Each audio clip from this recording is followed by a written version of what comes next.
into 100 So 1000 Newton per yesterday we meter discussed cube. about तो your ये कितना Ohm's आ law. जाएगा S into 1000 kg per meter cube.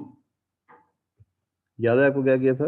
इसमें हमने किया था कि So physical conditions the specific gravity of fluid is known, then the density of fluid will be equal to specific gravity of fluid sir एक बार group में भेज दो, join कर लेंगे for कोई बात example नहीं, तो अब क्या पता आ अपने जाए बच्चे में। अपने पर जाए। mercury.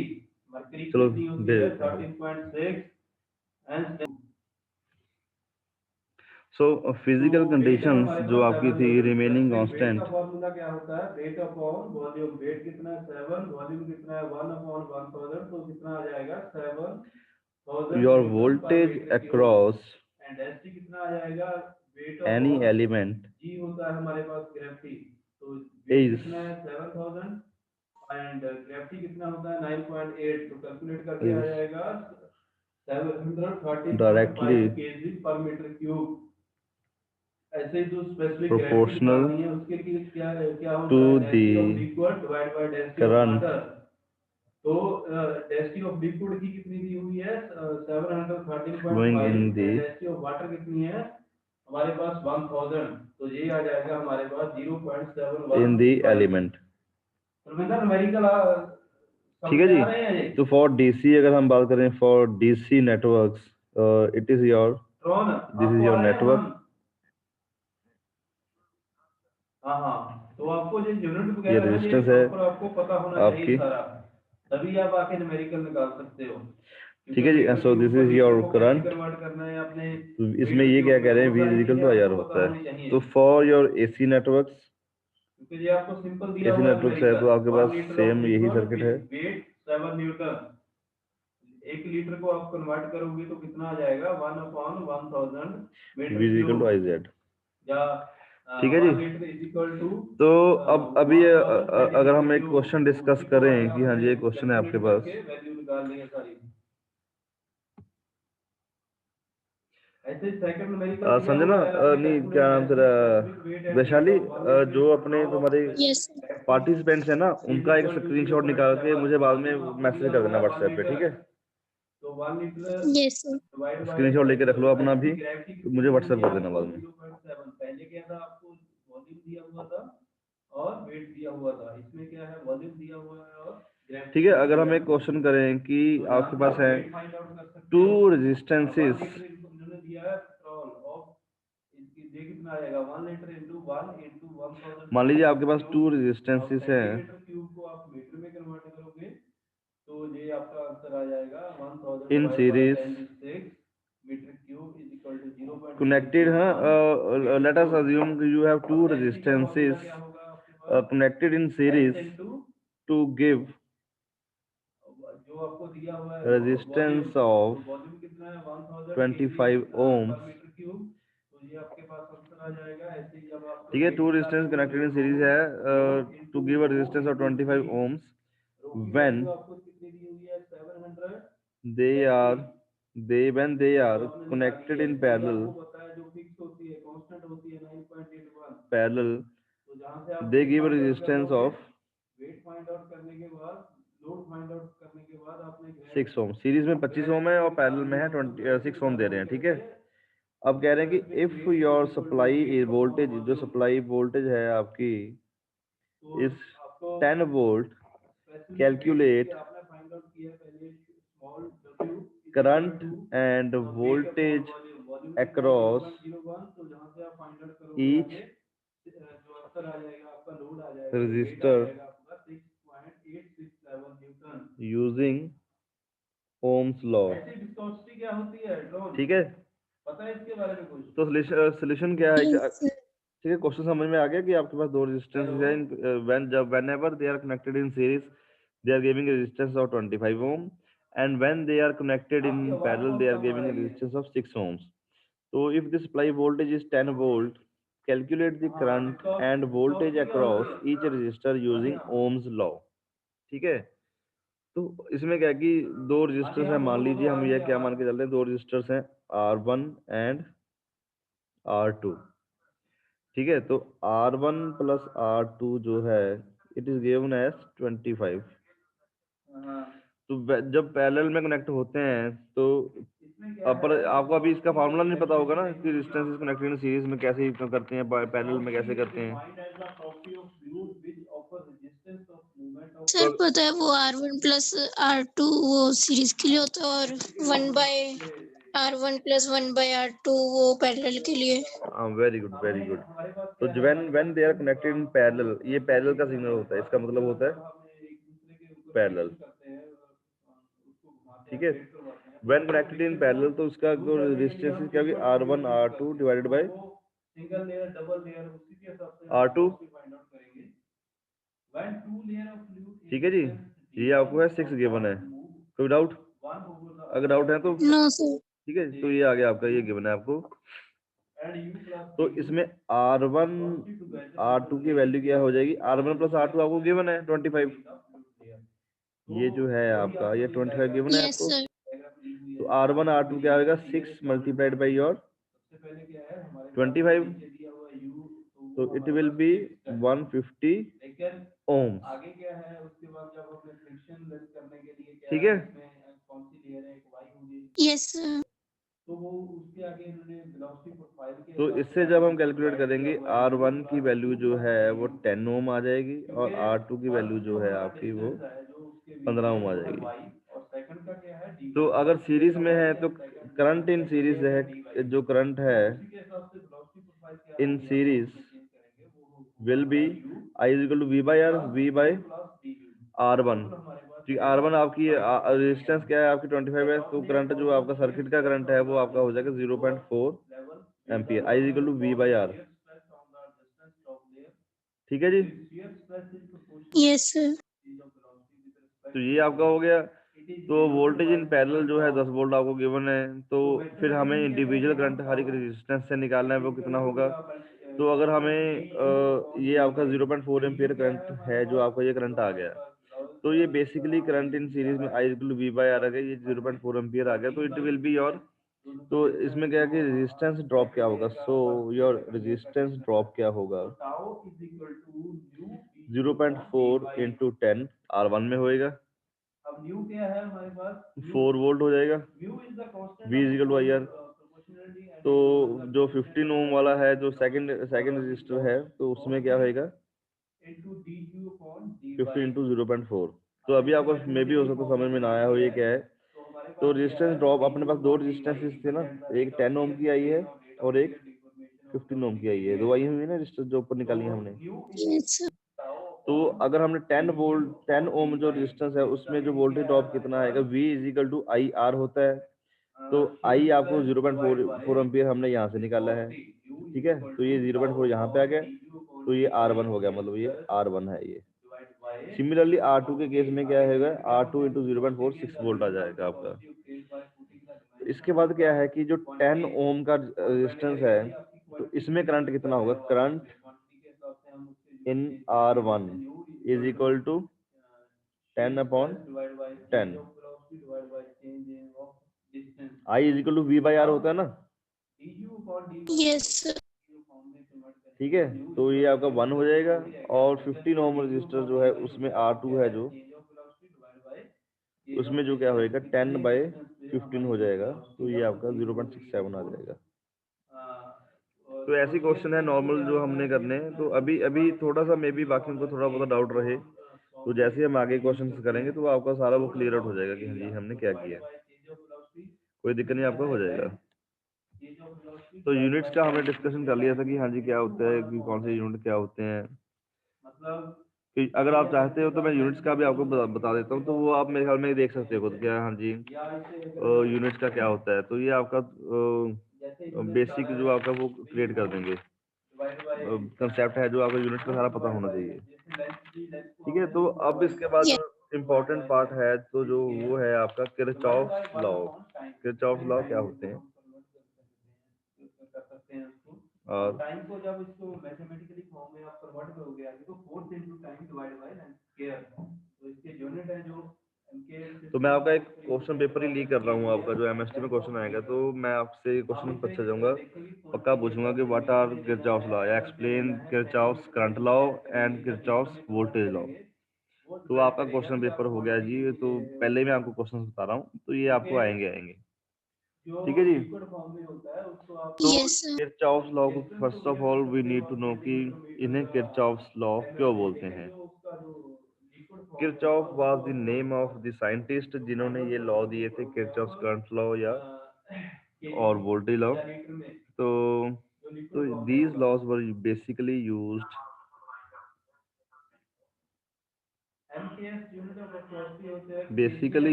to solve electrical circuits. जो लॉज ये दिए थे इन्होंने, किरचॉफ साहब ने, तो इन्होंने ये लॉज दिए थे to solve your electrical circuits. तो जो पहला लॉ था, वो पहला लॉ क्या था कि Kirchhoff's current law, Kirchhoff's current law, जिसे हम बोल सकते हैं किरचॉफ्स फर्स्ट लॉ और किरचॉफ्स फर्स्ट लॉ। ठीक है जी। और इसे बोल सकते हैं Yes, sir. KCL, explain KCL and KVL. So this the question may be asked in various forms, explain Kirchhoff's current law, या explain Kirchhoff's first law, और explain KCL।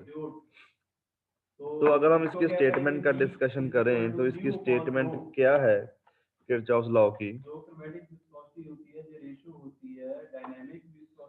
तो इसकी जो स्टेटमेंट है, Sir, ये क्लोज सर्किट में होता है ना? हाँ, it states that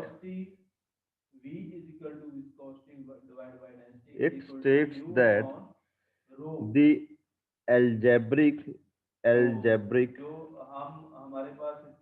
or vector sum of all the currents, algebraic or vector sum of all the currents meeting at a junction or node is zero. That algebraic या vector sum होता है currents का meeting at a junction is zero. क्या हुआ कि मान लीजिए आपके पास ये जंक्शन है, या इसे नोड बोल लो,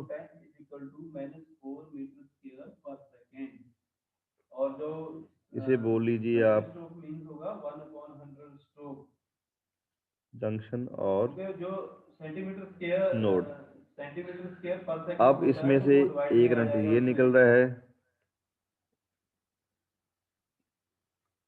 एक ये निकल रहा है, आ रहा है, एक ये है, एक ये है। तो इसी के हिसाब से आगे तो मान लीजिए जो आपका ये आ रहा है, इसे I1 मान लीजिए, इसे I2 मान लीजिए।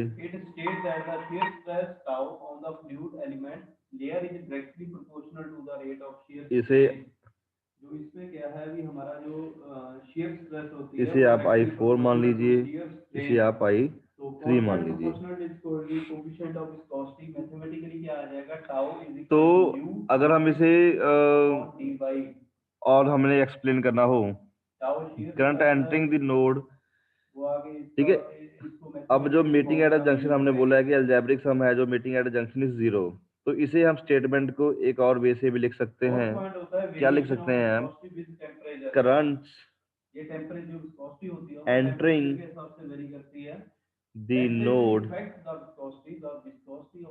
या junction must be equal to current leaving the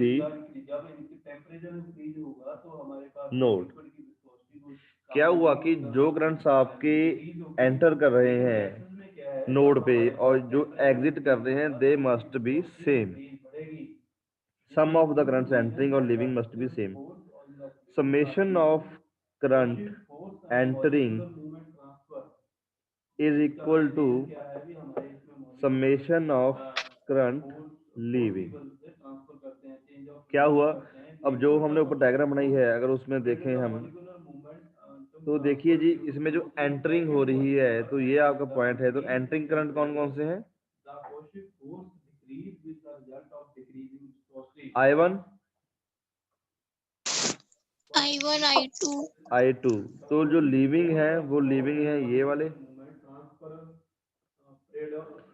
I3 plus I4 और हम कैसे लिख सकते हैं, I3 plus I4 minus I1 minus I2 is equal to 0। तो हमें एक और नोटेशन इसकी है, तो या तो ये लिख सकते हैं यार I1 plus I2 minus I3 minus I4 is equal to 0। ठीक है, तो मतलब यही है, तो हम एक चीज पे लगे करेंगे। तो एक और साइन नोटेशन आपकी सामने आ रही है कि इनकमिंग जो करंट्स हैं, incoming currents are taken as negative and outgoing current हैं जो आर टेकन एज पॉजिटिव। ठीक है जी, यहाँ तक कोई doubt? No sir.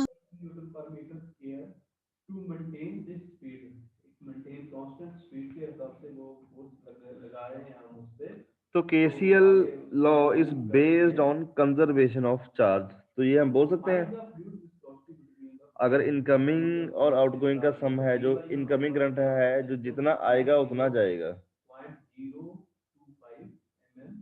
Yes sir. ठीक है ना। अब मान लीजिए अगर इसकी हमने डे टू डे लाइफ में कोई एग्जांपल देनी हो अंडर स्टैंडर्ड कंडीशंस, मान लीजिए वैशाली अपनी एक्टिवा चला रही है, तो जो एज पर द गाइडलाइंस कि 60 किलोमीटर पर आवर की स्पीड पे, कांस्टेंट स्पीड पे अगर 1 लीटर जो फ्यूल डाला हुआ है तो उसकी जो है जो माइलेज निकलेगी वो 100 किलोमीटर आपकी जो है एक्टिवा चलेगी। अब मान लो वैशाली ने 2 लीटर तेल डलवाया अपनी कनेटिक में एक्टिवा में, तो वो 200 किलोमीटर चलेगी। तो ये प्रॉपरली लॉ ऑफ कंजर्वेशन हो गया कि हाँ जी क्या है कि अगर जितना डालोगे उतना ही आपको आउटपुट आएगा। तो सर्किट में जितना करंट है, चाहे वो अगर आपका 5 एम्पियर करंट है सर्किट में, तो अगर उससे एग्जिट करेगा तो 5 एम्पियर जाएगा। तो बेसिकली इसका कहने का मतलब ये है कि जो किरचॉफ्स लॉ जो होते हैं, केसीएल जो होता है आपका, KCL is based on law of conservation of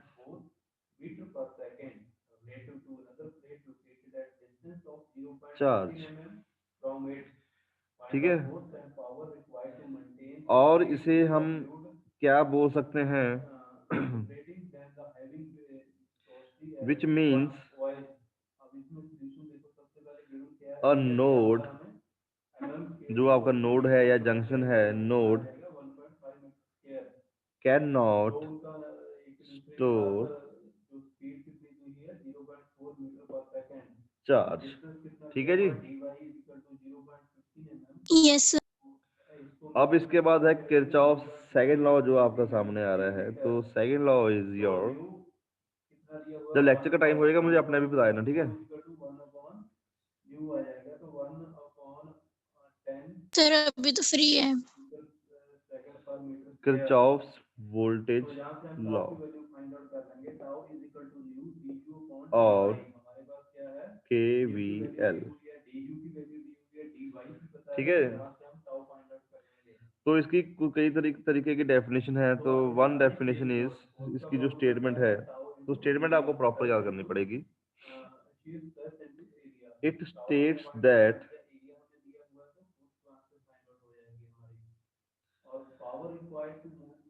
the power कितनी वहां पे यूज potential rise कितना दिया हुआ in any closed path is equal to potential drop in that path. Potential rise जो है in any closed path is equal to your potential drop across any path. अगर हम इसे थोड़ा सा और इजी करें आपके लिए, इसे हम ऐसे भी लिख सकते हैं, और algebraic और vector sum of voltages around any closed path in a circuit is always zero. तो ठीक है, आज के लिए ठीक है, इतना ही बहुत है। ठीक है जी। क्या मतलब क्या है कि इसका पोटेंशियल अलजेब्रिक सम है जो voltage across any closed path is always zero. कल डिस्कस कर लेंगे, ठीक है। ठीक है, अब इसकी अगर हमने इम्प्लीमेंटेशन करनी है तो सपोज आपको एक सर्किट गिवन है। अभी आगे लेक्चर हमारा जो 6th लेक्चर है वो सॉन्ग का लेक्चर है, तो 6th लेक्चर सॉन्ग का हम डिस्कस करेंगे, ठीक है। ठीक है, अभी कट हो जाएगा ना, 1 मिनट तक तो आपकी कॉल कट हो ये आपका जाएगी, V2 है, की लिमिट होती है ना, ये आपका V1 है। हाँ, वो कट हो जाएगा, ठीक है। हाँ, ओके ओके। ये आपका इंडक्टर है। तो अगर हमने इस सर्किट में KVL लगानी हो तो applying KVL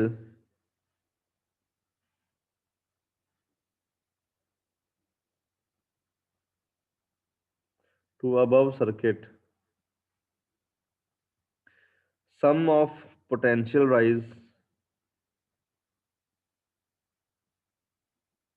is equal to summation of potential drop.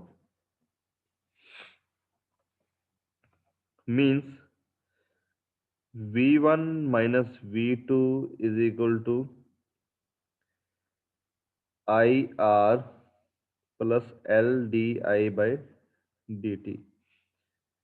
तो जब आपको आपके पास गिवन हो, इंडक्टर आपके पास गिवन हो, इंडक्टेंस जो मान ली ये होता है, तो इसे लिखते हैं हम हमेशा DI बाई dt।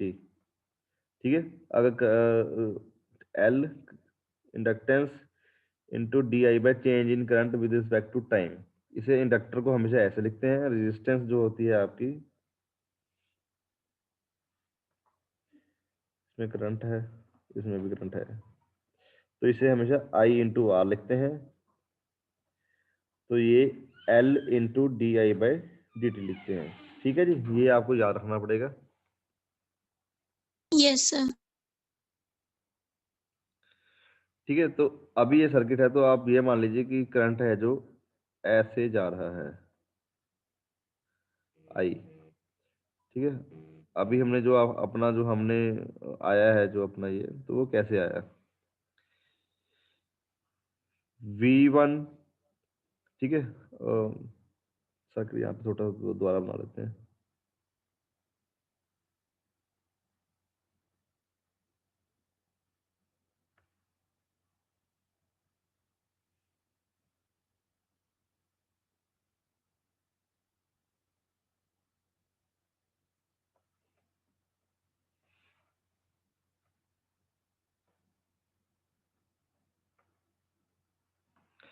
ठीक है, करंट की डायरेक्शन आपको स्क्रीन पे शो,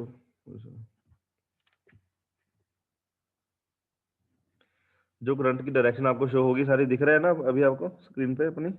यस सर। V1, तो इस तरफ से हम जा रहे हैं, V1 प्लस V1 है, ठीक है, प्लस R इंटू आई सेम डायरेक्शन में है, ठीक है, plus yes sir. Plus l d i by d T, ठीक है, ये हो गया आपका रेजिस्टेंस, ये इंडक्टेंस हो गया। अब यहाँ पे जो अपना V2 है, तो ये हम नीचे नेगेटिव है, ऊपर पॉजिटिव है, करंट जो है पॉजिटिव से नेगेटिव की तरफ जा रहा है, मतलब पोटेंशियल ड्रॉप हो रहा है, तो -V2 इज इक्वल टू 0। समझ गए कि दोबारा समझाऊं? यस सर, समझिए।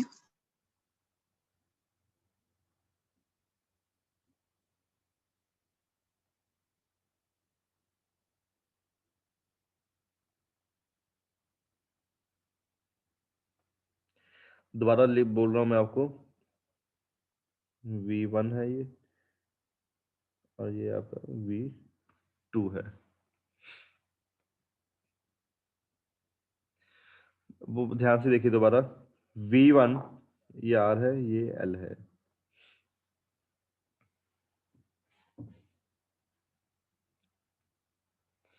V1 plus R into i plus l d i by d t minus V2 is equal to 0। तो जो हमने ऊपर इक्वेशन लिखी थी, तो हम इसे ये लिख सकते हैं, V1 माइनस V2, ठीक है, तो यस सर। ठीक है,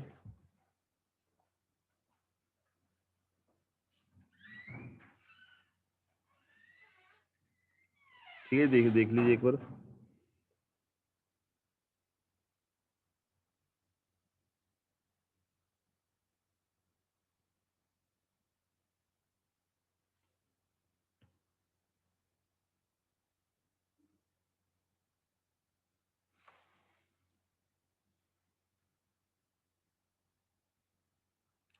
ठीक है जी, यस सर।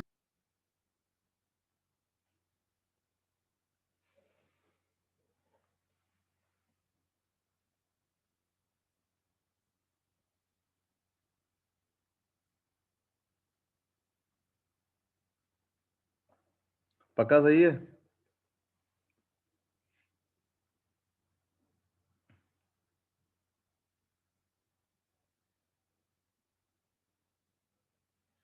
साइन सही है सारे जो राउंड किए मैंने?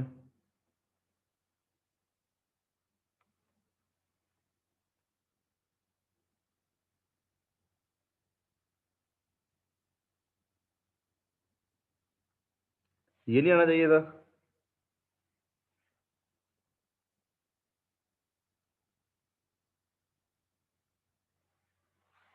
देखिए, जो ऊपर रिलेशन लिखा है मैंने, मेन रिलेशन लिखा है, V1 minus V2 is equal to IR1 plus LDI/dt, ये रिलेशन लिखा है ना? Yes sir. तो फिर ये गलत नहीं हुआ ये? Yes sir. हाँ, फिर यस यस नहीं बोला ना, पहले गलती भी देखो साथ में। तो ये यहाँ से जा रहा है, तो V minus IR1 minus IL/DI/dt minus V2 is equal to 0 है। तो ये वोल्टेज की टर्म आप इस तरफ लो, V1 minus V2 is equal to, ये उस तरफ चली जाएंगी, IR plus LDI/dt। So this is your relation. तो ये जो है, हम यहाँ पे हमने मेंशन किया हुआ, ये पोलैरिटी है इसकी, तो ये है। तो जब हम हाई टू लो जा रहे हैं, तो it will always be negative. तो यही मेरा समझाने का मोटिव था आपको, कि जब हम जा रहे हैं, तो V1 हमने पॉजिटिव क्यों लिया है, कि जो हमारी करंट की डायरेक्शन है वो इस तरफ है। तो we are going from lower polarity to higher polarity, तो इसलिए V plus V1 minus IR, या RI जो मर्जी लिख लो आप, minus LDI/dt minus V2 is equal to 0.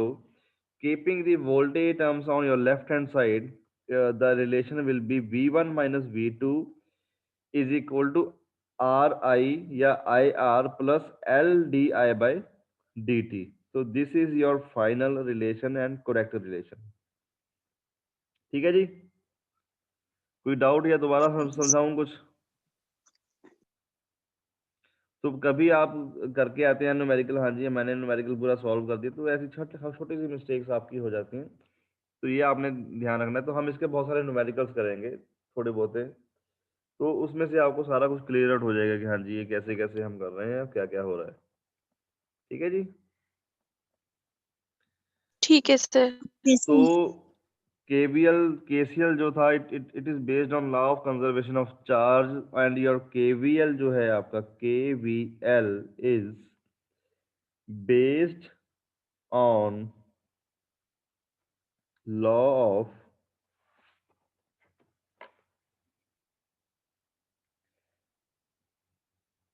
Conservation of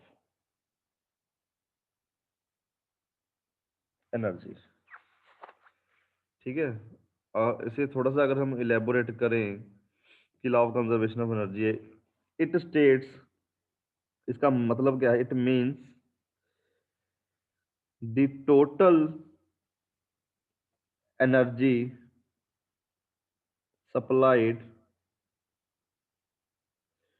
to the circuit is equal to the total energy consumed in the circuit at that instant। ठीक है जी। सो अगर आपका closed path है तो वो कहते हैं कि अगर आपका क्लोज्ड पाथ है तो energy is conserved in the closed path as energy supplied is equal to energy consumed। जितनी आपने एनर्जी सप्लाई की है उतनी ज़्यादा ही आपकी जो है एनर्जी कंजप्शन होगी। तो इसके बाद एक एक इम्पॉर्टेंट टॉपिक है जो आपका इस सब्जेक्ट में बेस बनाएगा, तो that is your current division rule।